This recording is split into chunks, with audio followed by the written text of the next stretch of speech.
Okay, the big question, if you fancy yourself a new Samsung Galaxy S23, is which one should you go for? The little S23, its bigger brother, the Plus, or the Daddy? The Ultra. The Big Daddy. That sounds less weird.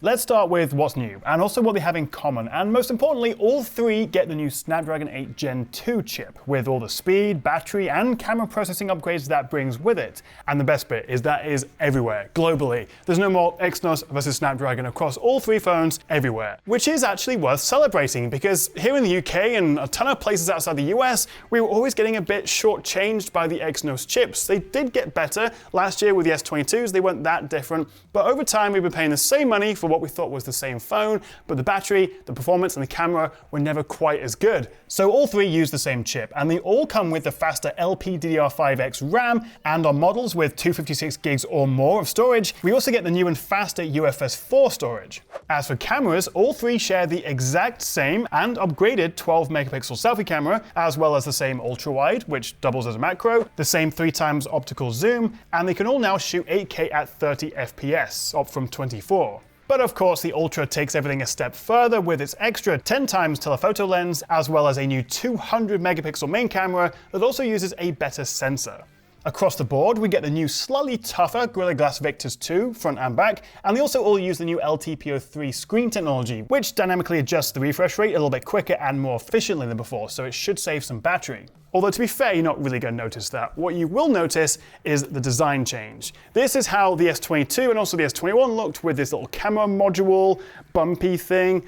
That's the technical term. They've dropped this now in favor of a more unified design across the lineup. So now it's just sticky outy lenses, no more big camera module, which I think does look smarter, and at least from a design standpoint, going for a non-Ultra feels a bit less of a step down.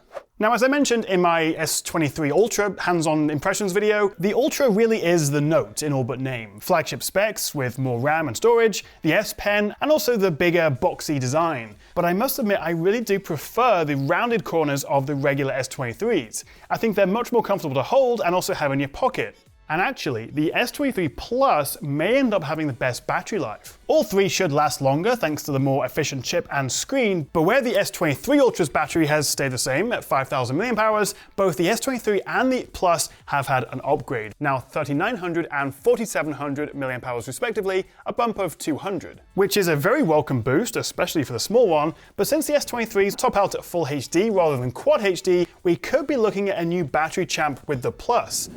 So rather than just waffling on, let me bring in a side-by-side spec sheet. And while they have a fair amount in common, including the same One UI 5.1 and Android 13 software, there are also a few notable differences. And the Ultra in particular does stand out with the bigger and brighter Quad HD screen, the S Pen, more storage options, the more versatile camera, and of course, the price.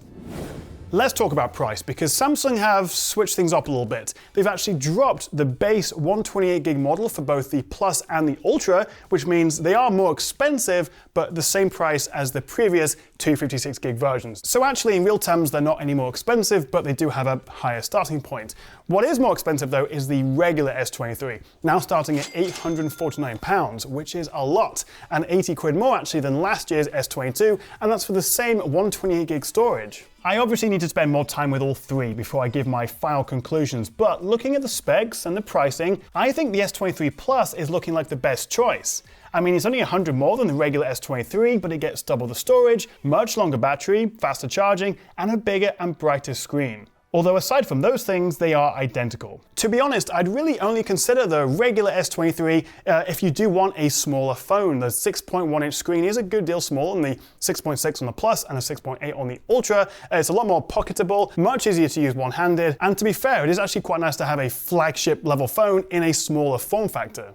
The thing is though, just using the phones, any of the three, it all feels very iterative. If you've used a Galaxy for the past couple of years, you'd be hard-pressed to notice the difference. But that's where I think these hands-on events can be a bit disingenuous, because actually all three, and particularly the S23 and the Plus, will have substantially longer battery lives, not something you'll notice until you've bought one and started using it, although sadly charging speeds haven't changed. But I'm also really excited by the cameras. Obviously the Ultra in particular, with the 200 megapixels and the HP2 sensor, but really this year it's more about the software, the processing, because while on a hardware level, except for the selfie, the S23 and the Plus cameras are identical to last year. Same 50 megapixel main lens, same HP3 sensor, which confusingly is actually a lower tier than the HP2. But even from my brief hands-on, I did still notice an improvement in detail, color, especially skin tones, as well as just overall quality with zoom, portraits, and low light shots.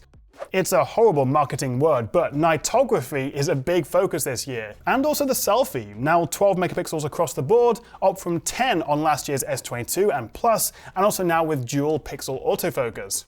And also, as I mentioned in my S23 Ultra hands-on video, all these camera processing and software upgrades will also apply to third-party camera apps, including Instagram and TikTok and Snap, although like the Ultra, if you do want to get the most out of the camera, then you're really going to want to use their Expert RAW app, which you can download for free from the Galaxy Store, and it's a bit more of a fully fleshed out pro mode. So if you want to get the best out of the cameras, whichever one you go for, definitely use Expert RAW.